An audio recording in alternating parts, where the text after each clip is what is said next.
12 September বৃহস্পতিবার মুক্তির মূলতন্ত্র ইসলামী শাসনতন্ত্র এই স্লোগানকে সামনে রেখে পিরোজপুর ইসলামী আন্দোলন বাংলাদেশ গণসমাবেশ অনুষ্ঠিত হয়েছে।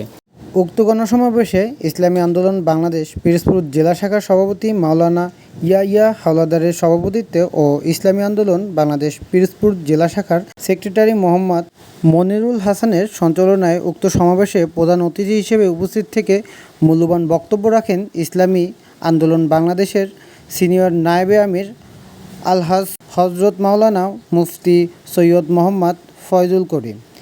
বিশেষ অতিথি হিসেবে বক্তব্য প্রদান করে ইসলামী আন্দোলন বাংলাদেশের সিনিয়র যুগ্ম মহাসচিব মাওলানা গাজী আতাউর রহমান, ইসলামী আন্দোলন বাংলাদেশের প্রেসিডিয়াম সদস্য আল্লামা নুরুল হুদা ফয়াজি, ইসলামী আন্দোলন বাংলাদেশ পিরোজপুর জেলা শাখার প্রধান উপদেষ্টা আলহাজ হাফেজ মোহাম্মদ মাসুম বিল্লাহ।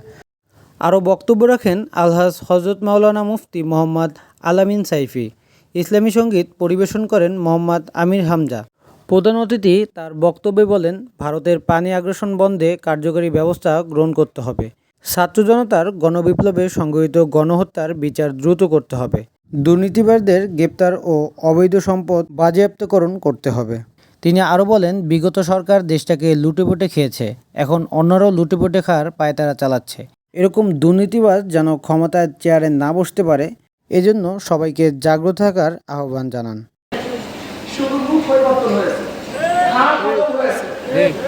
আর কতদিন আন্দোলন করবে, আর কতদিন সংগ্রাম করবে, আর কত রক্ত দিবে আমার জনগণ বাবারা? ও আমার বাবারা কত রক্ত দিবে, কতবার জীবন দিবে। কিয়ামত পর্যন্ত বৈষম্য বিরোধী আন্দোলন করলে বৈষম্য দূর হবে না। পরবর্তী যে অবদান আছে তার চেয়ে কোটি কোটি কোটি বেশি অধিকার আমার শ্রমিকদের। সাদি মোহাম্মদ হিমেল, মুক্তবার্তা, পিরোজপুর।